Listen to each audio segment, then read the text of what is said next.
TV Imaculada, o Evangelho em primeiro lugar.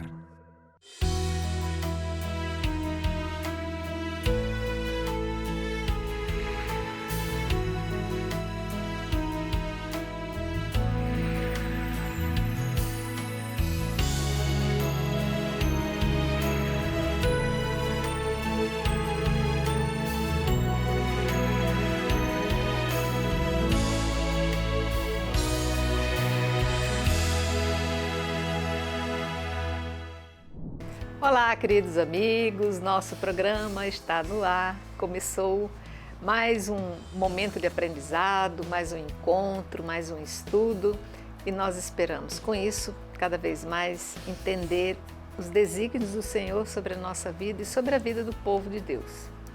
Vamos aqui agradecer a presença de nossos mestres aqui conosco hoje, nossa querida professora Ieda. É uma alegria estarmos juntos aqui mais uma vez. Assim seja, que bom, né? Mais vezes sempre é bom. Sim. Nosso diácono José Carlos. Muito bom estarmos juntos.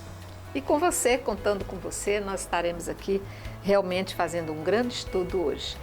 Para quem acompanha assiduamente, nós acabamos o Pentateuco, nós entramos no livro de Josué, fizemos toda aquela caminhada com Josué, como foi bom descobrir o potencial de Josué, que foi aquele homem que encarou a missão de continuar a jornada de Moisés.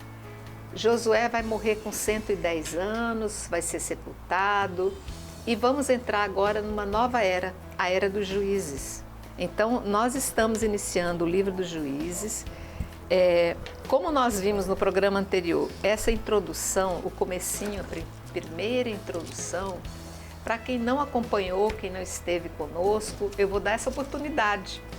Vamos pedir para os nossos mestres, eu pedi, Ieda, você pode fazer um pequeno passeio pelo capítulo que nós vimos no programa anterior, para que a gente possa situar realmente como é que acontece a instalação dos juízes no meio desse povo que acaba de chegar à Terra Prometida? Então, nesse primeiro momento, nós estamos então no capítulo 1, fazendo uma retrospectiva do capítulo 1. Do capítulo 1, versículo 1 até o 3:6, nós temos uma longa introdução no livro dos Juízes. Inclusive, nós temos duas introduções. A primeira introdução vai do capítulo 1 até versos 1 até o 2:5, que vai falar mais assim, vai fazer uma retrospectiva histórica, né, e geográfica da ocupação ainda das tribos no território da Palestina. A segunda introdução, que vai do capítulo 2, verso 6 até o 3:6, vai ser mais a parte doutrinal, a questão da teologia doutrinal deuteronomista, que é a ideia central com relação à teologia do próprio livro dos Juízes.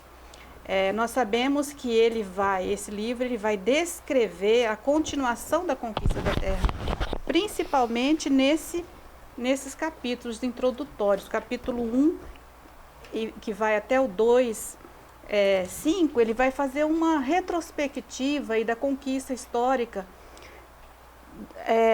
tanto na região sul, como na conquista da tomada de Betel e na região norte pelas outras tribos. O capítulo 1, essa introdução do versículo 1 até o 21, ele vai falar sobre a conquista do reino do sul pelas tribos de Judá e Simeão. Eles vão se juntar. Nós vamos ver que existe uma semelhança entre o livro de Josué, porém com muitas diferenças no livro dos Juízes. Porque o livro de Josué, ele narrou essa conquista lá no Josué capítulo 10, de uma forma diferente, né? Essa conquista vai falar de Jerusalém, que o rei de Jerusalém foi passado a fio de espada. Então parece sim que sob a liderança de um chefe, lá no livro do Josué capítulo 10, que narra essa mesma história, porém com uma intenção ideológica do autor, dizendo que Josué, ele junto com as tribos tomou a região da Palestina de uma só vez. E agora nós vamos perceber a dificuldade que teve Israel de conquistar a terra, a dificuldade que teve de conquistar a terra e de conviver com os povos cananeus. Então, no livro de Josué, a gente percebe assim, que eles lutaram, fizeram guerra para conquistar a terra. Agora eles vão ter que fazer guerra para preservar o seu território contra os inimigos, porque eles, não da forma como o livro de Josué conta, eles entraram pela montanha, foram ocupando a região montanhosa da Palestina, se estabelecendo nessas regiões, e aos poucos eles foram entrando e fazendo guerra com os cananeus que viviam na região das planícies, que era uma região mais fértil. Então não foi assim tão rápida a conquista. Então foi um período de muita dificuldade que eles tiveram. Então agora eles vão fazer a guerra para realmente defender o território deles contra os povos que permanecem ali, que são os cananeus. Que eram os povos originários, né, Diácono? Sim. E esse livro, então, ele vai narrar um período da morte de Josué até o primeiro rei Saul. É um período, assim, de um governo tribal, que, inclusive, a gente só encontra registros históricos e fatos na Bíblia desse período, desse ano de 1250 a 1050 antes de Cristo. Então, lá pelo século 13, que é narrado esses que acontecem, esse governo tribal. Então, trata-se então de um período de democracia tribal cheio de dificuldades. As 12 tribos de Israel, que são os 12 juízes, elas vão se formando aos poucos, eles vão se unindo aos poucos na terra prometida. Então, e cada tribo aí nós vamos perceber que tem um líder, e esse líder é suscitado por Deus quando o povo clama para libertar e defender o povo e o seu território. Então, é uma história assim, muito interessante que a gente tem que mergulhar. Esse capítulo 1, ele vai falar muito de localização geográfica, muito histórica, da conquista da região sul da Palestina. Principalmente pelas tribos aqui de Simeão e do irmão, que é Simeão, Judá e Simeão, a tribo de Judá que vai ficar com a região sul da Palestina. Então, aqui a gente acompanhando, a gente vê assim, pegando a saga toda, né? Moisés conseguiu dominar, controlar e conduzir esse povo por 40 anos. A gente conheceu quem acompanhou esses 5 primeiros livros com toda a história de Moisés, vai saber as dificuldades, né? Nós sabemos as dificuldades. E a gente vê que Josué substitui também ainda, trazendo esse povo para uma realidade de que nós vamos adentrar na terra. Só que essa terra, ela não está ali esperando você, ela já era dominada. Então, Josué não só vai ter o condão de conduzir esse povo como Moisés conduzia, como começar a dar um direcionamento novo para esse povo, né? E agora que morre Josué, temos agora os primeiros juízes que começamos a ver o desdobramento do poder, né? Aqui, na verdade, assim, esse texto, nós temos, como a Ieda já explicou muito bem, fez uma ótima introdução. Como ela disse, nós temos 2 introduções, no primeiro e no segundo capítulo, e aqui, nesse primeiro, nós podemos perceber a centralidade de Yahvé na condução desse povo de Deus. É muito parentesco, podemos dizer, do livro dos Juízes com o livro de Josué, que nós vimos anteriormente, né? Muitas semelhanças.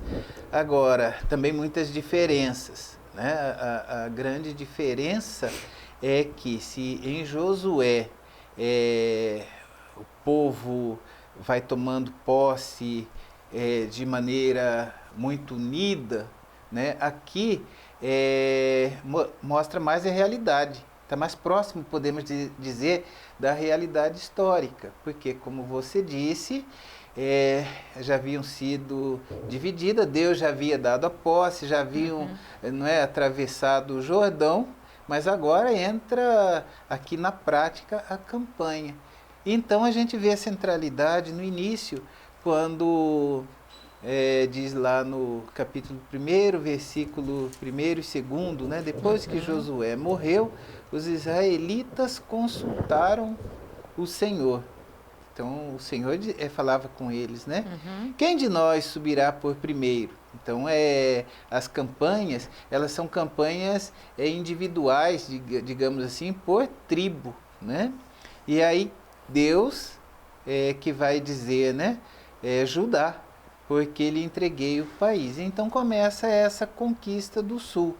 E Judá, quando a gente fala aqui Judá e Simeão, nós estamos falando das tribos, das 12 tribos de Israel, né? Então Judá assume esse pioneirismo, né, digamos assim, na campanha. E também, por que Judá? Porque o autor coloca Judá, porque Davi, a época, né, em que foi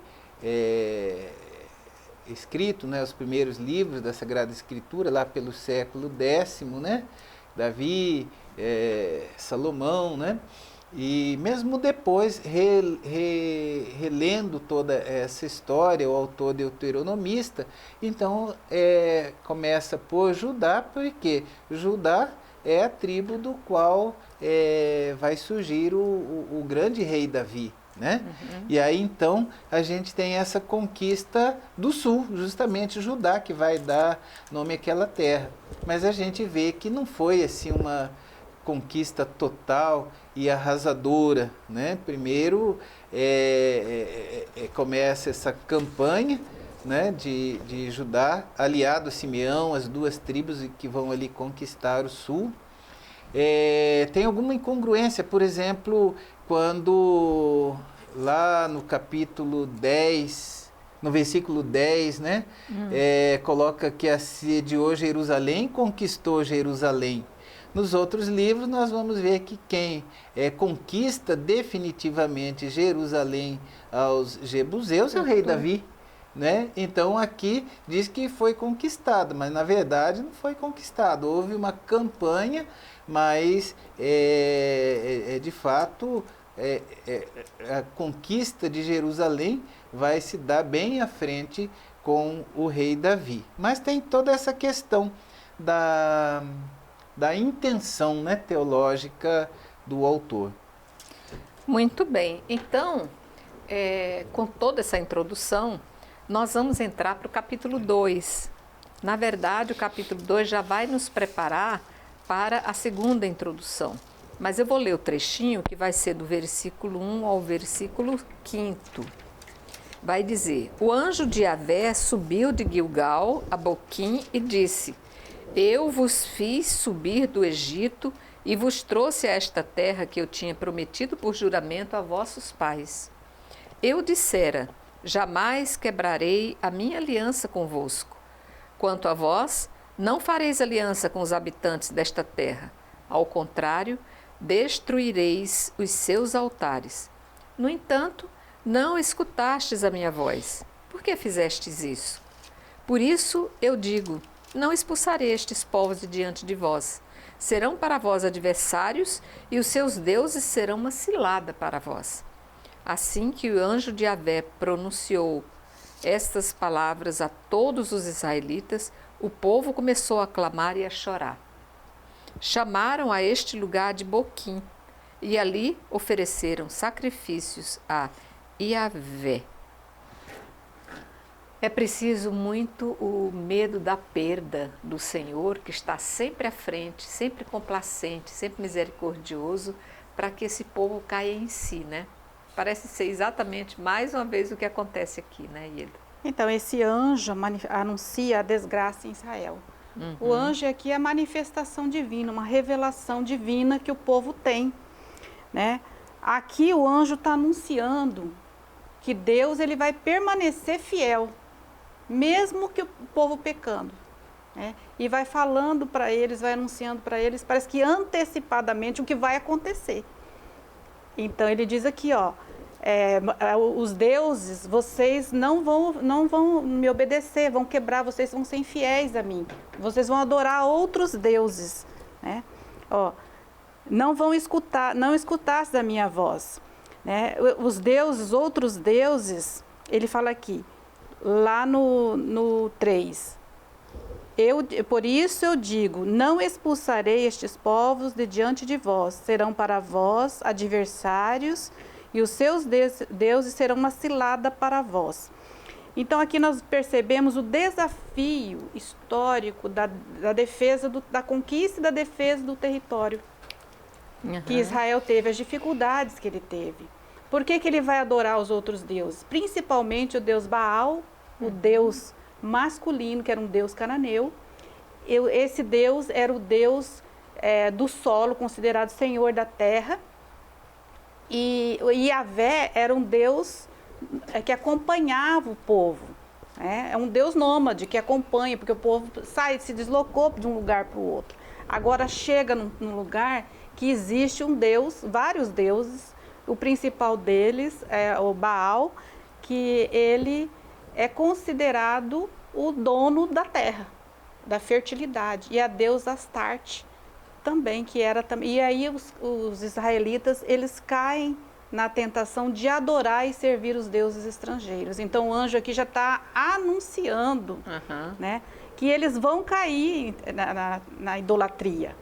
Porém, Deus, ele vai permanecer fiel, é o que nós vamos ver. E aí, quando o povo cai na idolatria, nós vamos ver a parte doutrinal agora na segunda introdução, e clama a Deus, ele suscita juízes, um líder carismático que vem, que salva, que luta por Israel, e Israel vence, e aí nós temos um período de paz. Mas aí morre esse juiz, o povo cai de novo na idolatria e volta. Então é uma sequência de repetição, dizendo que Deus sempre permanece fiel quando o povo clama, né? E é uma lição para a gente. Nós também caímos no pecado. Aqui tem sempre essa sequência, é o pecado, do pecado de idolatria. Aí o povo geme, clama a Javé, e aí Javé salva, mandando um juiz que vai governar com seu espírito e vai vencer e defender o território de Israel. É sempre a mesma. Interessante que o pecado que sempre aconteceu é a questão da idolatria, que até hoje não foi dominado. A gente parece que tem uma necessidade de adorar, porque o nosso interior clama a adoração, mas ao Deus verdadeiro. E como a gente não entende, a gente clama qualquer coisa que o pessoal bate palma e levanta, como se fosse a verdadeira imagem a ser adorada. E é onde acontece o pecado, né? Da queda. Mas aqui convém ressaltar que nós temos uma celebração penitencial. Aqui o povo é reunido, o anjo do Senhor. E aqui o anjo do Senhor, o mensageiro do Senhor, podemos dizer, é o próprio Senhor que se dirige a esse povo, né, fazendo, como ela já disse, praticamente tudo, né, mas relembrando aqui, dizendo que Deus sempre vai permanecer fiel. O anjo do Senhor anuncia isso, mas anuncia ao mesmo tempo que vai haver essa repetição cíclica das pessoas, do povo de Deus, abandonar o seu Deus, abandonar Yahvé e seguir Baal, seguir Astarte, né, que também vai ser chamada aqui no livro, vai ser chamada de Aserá, e que corresponde a Ishtar, né, a famosa deusa assíria, né? Então, eles chegam lá, eles se misturam, porque também a conquista não foi assim, chegou e destruiu e tomou conta, mas eles vão conviver e eles vão se relacionar, e as meninas cananeias vão casar com os meninos judeus, e eles vão tomar para si também mulheres cananeias, e aí com essa mistura as cananeias vão fazer a catequese com os... Aí vem os hábitos, né? E aí automaticamente entra a questão do sincretismo, que havia muito, e descambando aí na idolatria aos Baais, né? Às Astartes, né? Mas o que esse livro vai evidenciar é que Deus nunca abandona o seu povo, mesmo nessa sequência cíclica de abandonar a Deus, né? Aí depois clama a Deus porque como consequência dos seus atos, né? Que faz nos lembrar muito a questão da liberdade e da responsabilidade. Usando mal o seu livre-arbítrio, o povo escolhia o caminho da idolatria. E aí vem então as consequências dessa idolatria. E aí eles assim como que são entregues, né? Porque quem pratica o pecado é escravo do pecado. Então Deus, né? O povo clama a Deus quando vem as consequências do pecado, e Deus não abandona nunca. Então ele vai através, aqui já vai preparando, né, esse gênero literário, já vai preparando todo esse esquema com o qual o autor dos Juízes vai contar a história, né, dos juízes maiores e menores. Dentro dessa sequência cíclica, Deus não abandona e sempre vai suscitar um Salvador, um libertador. E aí a gente já tem assim a prefiguração do grande Salvador, né? Que o anjo vai dizer lá aos pastores, lá no Evangelho de Lucas, né? Hoje nasceu para vós um grande Salvador, que é o Cristo Senhor. Aí já temos assim essa figura, né, do Salvador, do libertador, que vai ter sua plenitude em nosso Senhor. É interessante que o diácono colocou muito bem aqui a questão que é uma liturgia penitencial, esse trecho que você leu do anjo. Tá. Porque a gente vai lendo o livro e de repente aparece assim, o anjo de Yahvé, né? O anjo de Yahvé subiu de Gigal a Boquim e disse. Então parece assim que foi do nada que apareceu. Não, eles estão num santuário de Gigal. Eles estão fazendo, estão num culto de adoração, de louvor, né, de agradecimento a Yahvé. E aí, então, é anunciada a desgraça. Então, há toda uma preparação litúrgica dentro do santuário, onde eles estão, que vai ser anunciado o que vai acontecer. Aí, nessa celebração que é anunciado. Tá. Por isso que fala a manifestação, coloca o anjo como sendo a manifestação de Deus mesmo, entre eles. E aí eles choram, porque eles sabem, né, que tem eles as consequências, reconhecem, né, a queda, que né? eles vão acabar caindo na idolatria, abandonando o Deus deles, servindo outros deuses, e aí vem a questão da ideia deuteronomista, do código deuteronomista, a bênção e a maldição. A maldição, toda vez que há a infidelidade a Deus, né, acarreta uma maldição, as consequências, né? E aí a questão da perda da terra, da perda do território. Se é fiel à aliança, fiel a Deus, né, acarreta as bênçãos, que é a conquista da terra, a preservação do território deles. Então Deus é a sua própria proteção, né? Deus é tudo que eles têm, e agora eles estão numa saia justa aqui, vão passar por dificuldades. Exatamente, eles sabem que vão passar pelo problema. E Deus sabe, reconhece a fraqueza humana, sabe que nós somos fracos também e está sempre a nos estender a mão quando nós clamamos. E aí, outra coisa que eu queria colocar ainda a respeito, né, dessa celebração litúrgica, dessa liturgia penitencial, o nome, né, ali em Gilgal, aquele lugar recebe o nome de Boquim. Boquim. E Boquim, no hebraico, significa o quê? Pranto, o lugar do pranto, o lugar dos chorões.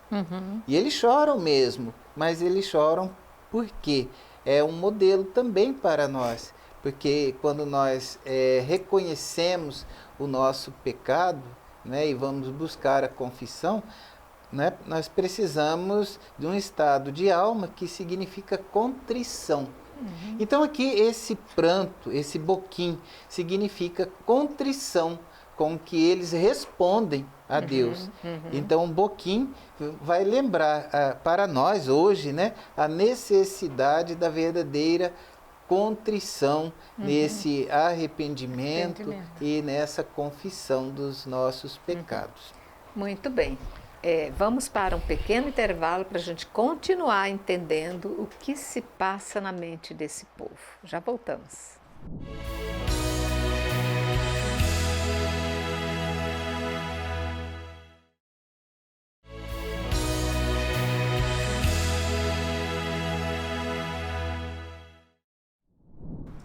Ok, voltamos. Nós estamos aqui tentando entender o que se passa na cabeça desse povo que, adentrando a Terra Prometida, encontra ali o seu povo originário. Tem a questão da luta para a conquista da terra, tem a questão da luta para permanecer na terra conquistada, e agora tem a luta de não se envolver com os deuses que eles tinham, que na verdade eram aqueles deuses condenados por Deus. Deus jamais quis que o povo se envolvesse com aquela adoração, aquela idolatria. E vamos voltar aqui, eu vou ler o trechinho do versículo, nós estamos no capítulo 2 do livro de Juízes. Vou ler um trechinho, lembra que nós falamos no começo do programa de que Josué havia morrido, deram sepultura para Josué aos 110 anos de idade, que agora começa essa saga dos juízes, que são homens que são colocados à frente das tribos para terem esse poder de comando.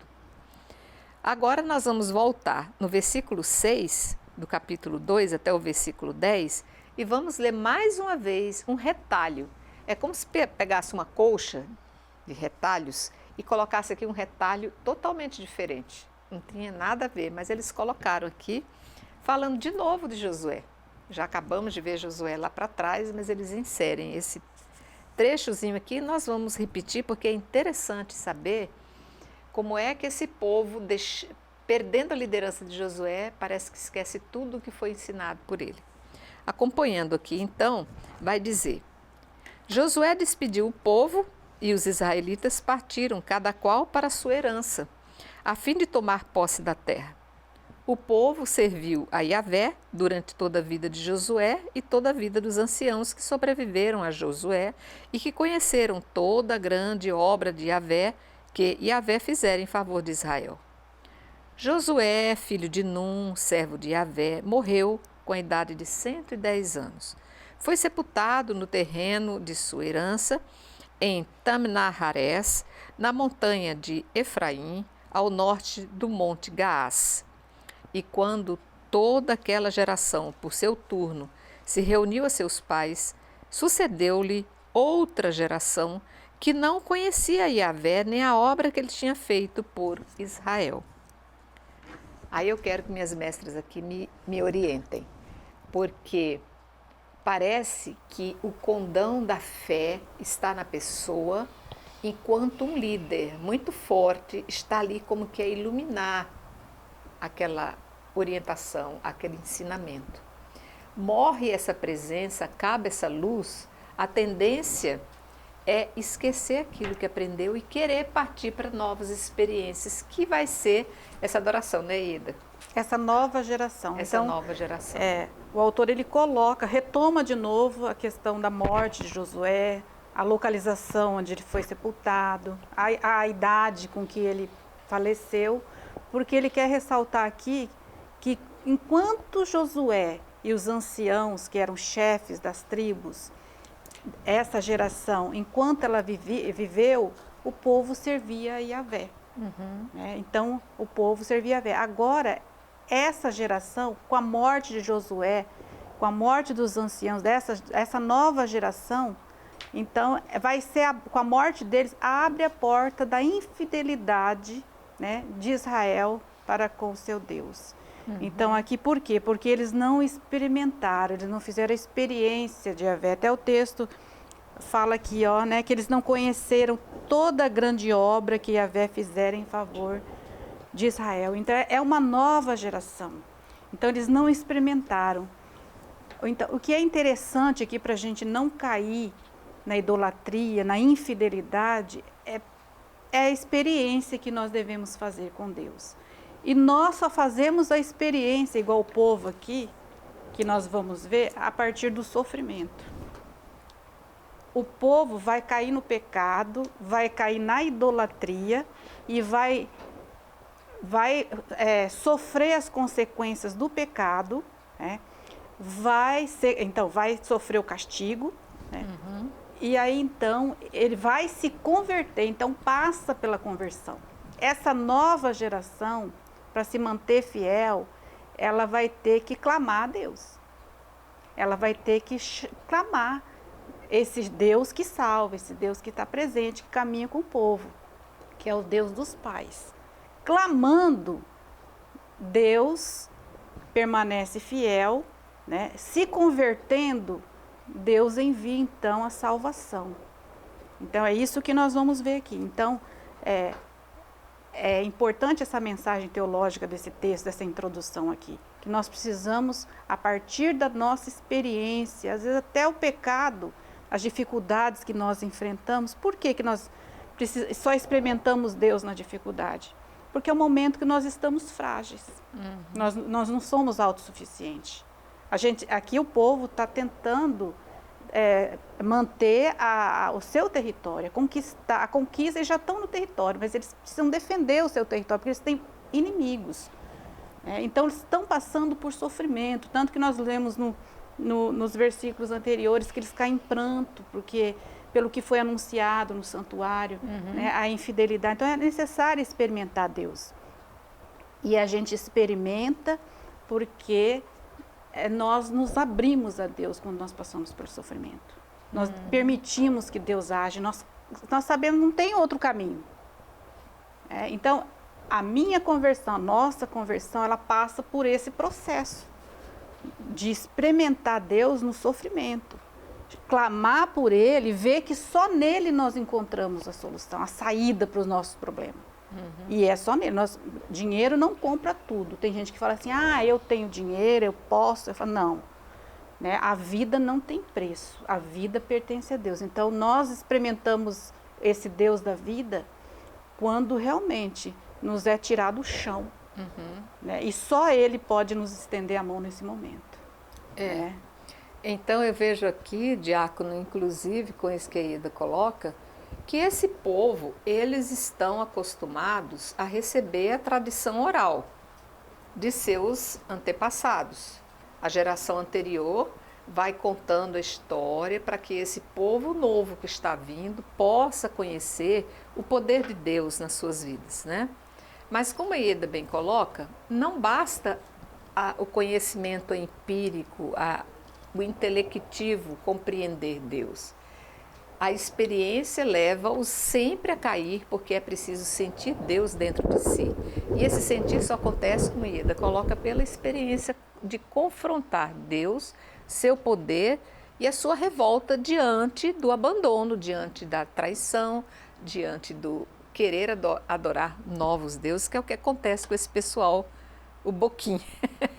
O boquim é interessante, os pranteadores, né? Aconteceu, né, o boquim, que é uma manifestação dessa verdadeira conversão. Certo. Né? Então eles choraram porque eles se reconheceram e choraram também pelos que iriam desconhecer a Deus. Então fica assim muito claro para nós, e Deus vai se revelando assim pouco a pouco, que não basta apenas sentir, né, o emocionalismo, também não basta a doutrina, mas é necessário um encontro pessoal com Deus, né?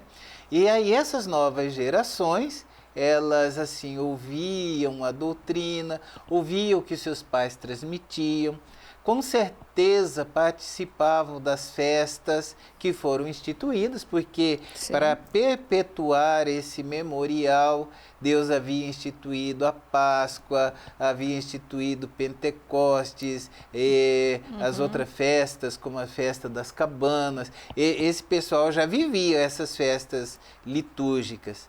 Mas, assim, em certo momento, sobretudo quando morrem os anciãos, tipo o Caleb, né, que foi ali o braço direito de Josué, né? Enfim, com a morte desses anciãos, eles ouvem falar, mas ouvir falar não é a mesma coisa que você ter um encontro pessoal com Deus.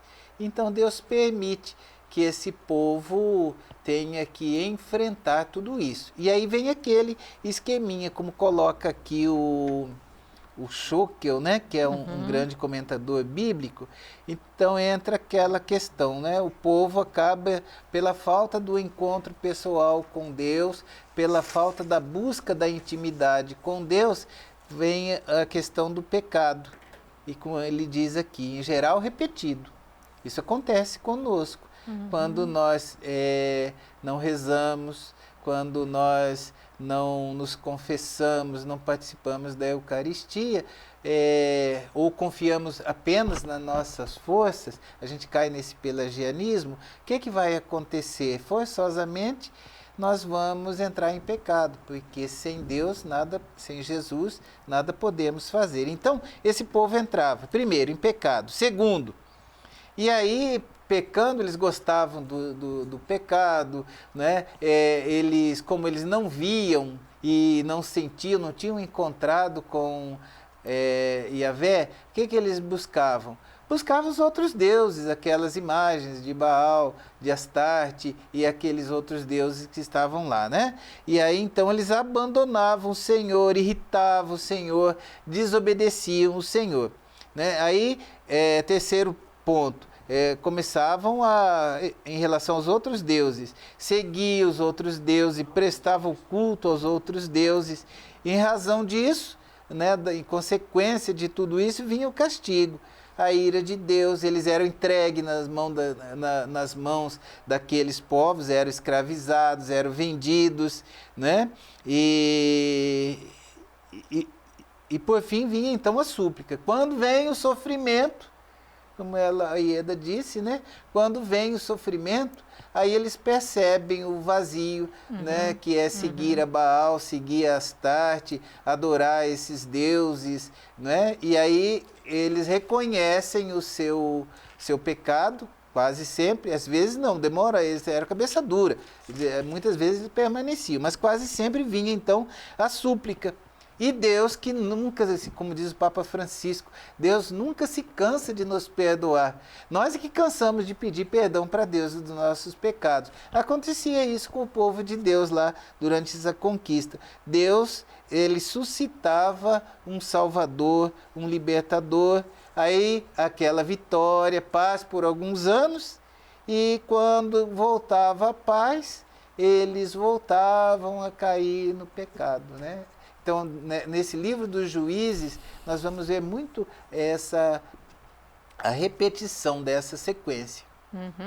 Então, só para a gente encerrar essa parte que você leu, no finalzinho do versículo 10, diz assim, né, dessa outra geração que sucedeu Josué e os anciãos, que essa geração não conhecia Yahvé, nem a obra que ele tinha feito por Israel. Quando a gente lê esse trecho, a gente fica pensando nos jovens, nessa nova geração. Essa nova geração que vai para a catequese, que só ouve falar, que acha a missa algo cansativo, né? Que a homilia é cansativa, que não tem a missa, às vezes não consegue ainda experimentar Jesus eucarístico, né? Então, a gente pensa nessa nova geração que ouve falar, mas que não experimentou. Então, faz parte também da maturidade cristã. Você, na juventude, você ouve, o ensinamento, a doutrina da igreja, né, a Eucaristia, os sacramentos, mas você não tem muito sentido. A partir do momento que você experimenta a salvação em Deus, a salvação em Jesus Cristo, porque tem um autor, o professor Felipe Aquino, ele tem um livro que fala de uma coleção de histórias bíblicas, que ele faz um comentário sobre o livro dos Juízes, né? Então ele fala que essa geração, ela tem que, somente no Novo Testamento, que esses juízes aqui, essa teologia vai ganhar plenitude em Jesus, a salvação plena que vai ter, porque os juízes agora são só líderes salvadores, carismáticos, mas a plenitude da revelação em Jesus Cristo, né, é que vai configurar a salvação. Então, só vai ter sentido para os jovens e para essa nova geração a partir da experiência que eles fazem mesmo. Eles fazem a experiência do pecado, experimentam o castigo, se convertem, clamam a Deus e aí passam a amar a Deus. Por que tanto acampamento, tanta experiência, né, em Deus no acampamento? Porque o jovem experimenta essa presença de Deus e passa a se converter, e passa a servir a esse Deus da vida que é Salvador. Exatamente.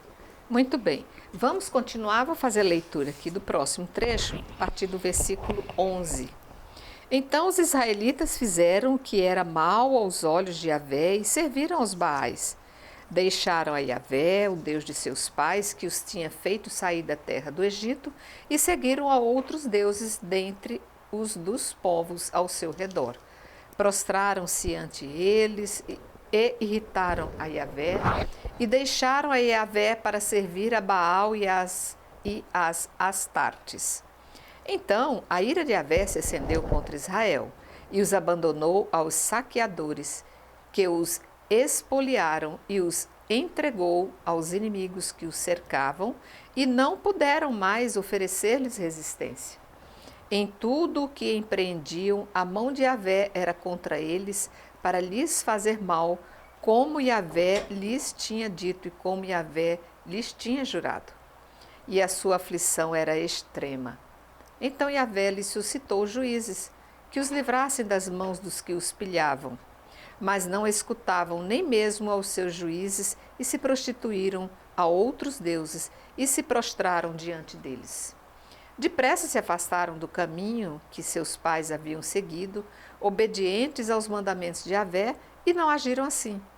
Quando Yahvé lhes suscitava juízes, Yahvé estava com o juiz e os salvava das mãos dos seus inimigos, enquanto vivia o juiz, porquanto Yahvé se comovia por causa dos seus gemidos perante os seus perseguidores e opressores. Mas logo que morria o juiz, reincidiam e se tornavam piores do que os seus pais. Seguiam a outros deuses, serviam-nos e se prostravam diante deles, e em nada renunciavam às obras e à conduta endurecida de seus pais. Nada diferente do que é hoje. Passaram-se os tempos, as gerações, os anos, a forma de se transmitir o conhecimento não se limita mais à oralidade, mas ao que está impresso. Mas mesmo assim, a gente vê que os deuses de hoje são tantos outros e que não precisam fazer força para conquistar ninguém, né? Está aí no bolso, está aí na mão, diante dos olhos. Aonde você vai, esses deuses estão ali a lhe provocar, e você prefere esses deuses que são tão coloridos, tão animados, tão cheios de luxúrias e de delícias, que é muito melhor se entregar a esses deuses do que lutar para descobrir um Deus que está dentro de você e que vai lhe atender só quando você clamar. É isso? Então, esse trecho aqui é a parte doutrinal do livro. Aqui tem um ensinamento. Aqui relata a doutrina deuteronomista, a questão do pecado, aquilo que o livro vai retomar muito essa questão do pecado dessa geração, porque abandonaram a Deus para servir outros deuses, né? Serviram a Baais, a deusa Astartes. Então, eles foram seduzidos por outros deuses. E aqui, então, eles caíram no pecado, que volta de novo essa questão da idolatria. Deus abandona. Eu acho que nem deveríamos falar isso, que Deus nos abandona, mas que nós abandonamos Deus. Essa geração abandona Deus, esses israelitas abandonam porque vão atrás de outros deuses. E aí, então, quando nós estamos longe de Deus, ficamos sem o quê? Sem a sua proteção. Aqui eles vão perder o território. Eles vão sofrer porque se eles têm a presença de Deus, se Yahvé salva eles, agora eles abandonam Yahvé por causa de outros deuses, então eles estão sujeitos a todo tipo de mal. Né? E aqui ele fala que o mal aqui é o inimigo deles. Qual que é a maior dificuldade deles? O sofrimento deles é ter que enfrentar o inimigo. Né? Os cananeus que estão ali guerreando e querendo fazer deles escravos. Porque se eles vão conviver junto com os cananeus, um vai dominar o outro. Os cananeus têm rei. Israel não tem rei. Israel tem um líder. E não é um poder centralizado que eles têm. Cada tribo tem o seu líder aí. Né? Então, a organização do povo cananeu com o rei dá mais unidade. Então, eles passam, se eles caem na idolatria, eles vão a ser escravos, caem de novo na questão até do Egito lá, que voltaram a ser escravos. Uhum. Né? E aí, então, eles passam pelo sofrimento, né? Clamam a Javé. E aí, então, Javé vai suscitar os juízes, que são homens, e aqui depois nós vamos ver também que tem a Débora, que é também considerada uma juíza e uma profetisa, que vai com o Espírito Divino. Dizem até que todos esses juízes maiores, porque são 12 juízes, mas eles dividem em 6 juízes menores, onde não tem o nome deles, é só citado o nome, e às vezes a tribo, e 6 juízes maiores, que inclusive aí está também Sansão, né, e Gedeão entre esses juízes, e Débora junto com Baraque, que é uma profetisa. E esses juízes, que são homens ungidos pelo Espírito Santo, conduzidos pelo Espírito de Deus, eles são nazireus. Os nazireus eles são consagrados a Deus. Então a questão, Débora também vai falar naquela poesia, naquele cântico de vitória que vai ter mais para frente, no capítulo 5, que ela soltou a cabeleira. Então o cabelo, a gente lembra que é uma consagração também que Sansão faz. Então esses juízes, eles são homens consagrados, e no caso de Débora também, a Deus, e eles que são dados a eles, então, um ato de salvação da tribo contra os seus inimigos. Só para encerrar esse trecho aqui, hoje, qual é o nosso inimigo? Nós podemos perguntar. Qual é o nosso maior inimigo hoje?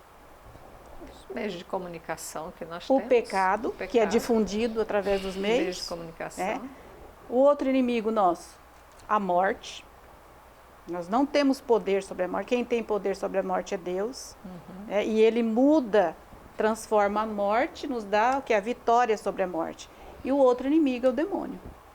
Então, sozinho, nós não temos como lutar contra esses 3 inimigos. Aqui como Israel também.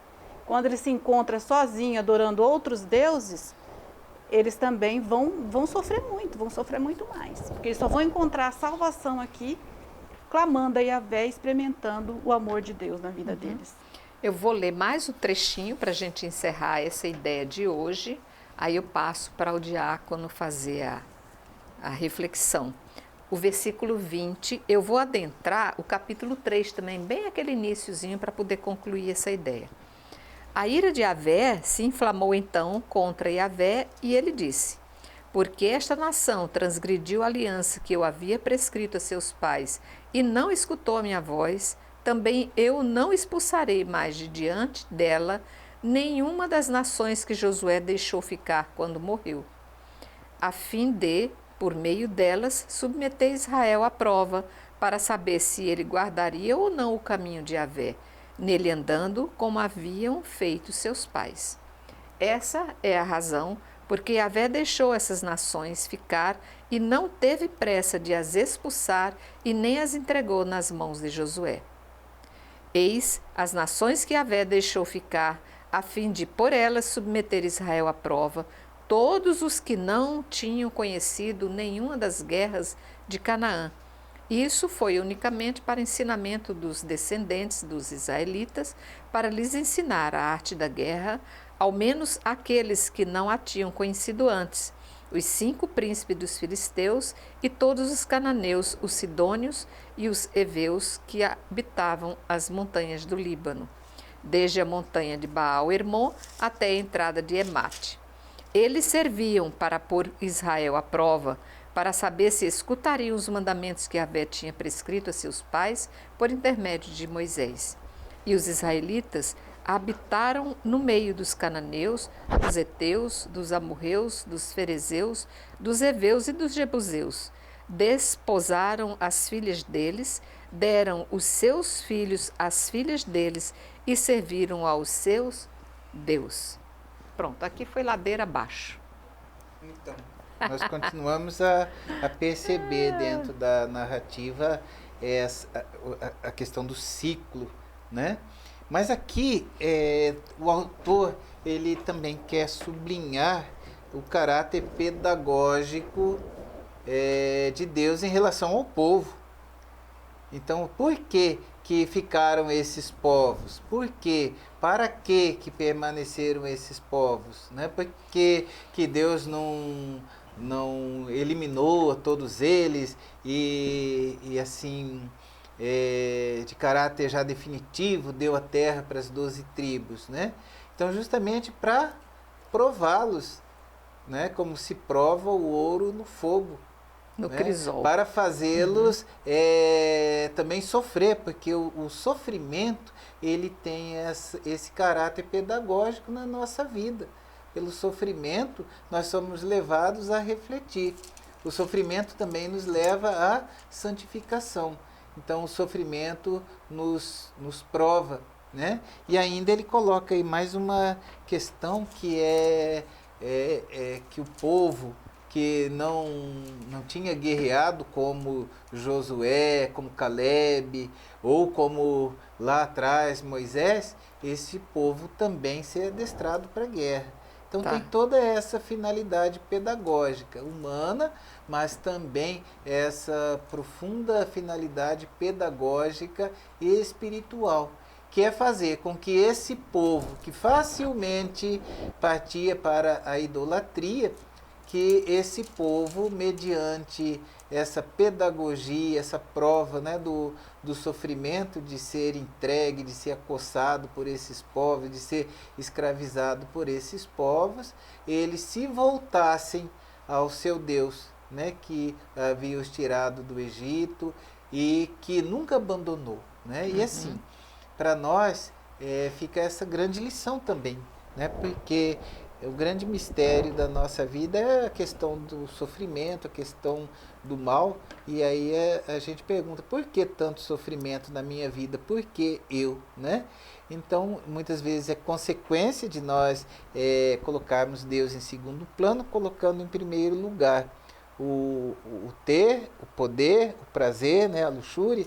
Então, Deus permite esse sofrimento para que a gente possa se voltar a Ele. Porque quando nós escolhemos a idolatria, nós viramos costas para Deus, mas Deus nunca nos abandona. Então, muitas vezes, pelo amor não dá certo, então Deus permite que nos voltemos a Ele pela dor e nos convertamos.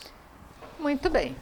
Nós encerramos aqui esse texto de hoje para entendermos a necessidade da presença dos juízes diante dessas tribos que foram entregues e foram distribuídas. Não perca nosso próximo programa, porque nós vamos começar a conhecer esses juízes, um a um, pelo nome e pela grandeza de sua obra. Portanto, eu quero agradecer os mestres aqui conosco, professora Ieda, diácono José Carlos, agradecer principalmente a você e dizer que nosso compromisso é no nosso próximo programa. E rendo homenagem a Nossa Senhora, dizendo salve Maria Imaculada por mais esse programa. Até lá. Salve Maria Imaculada.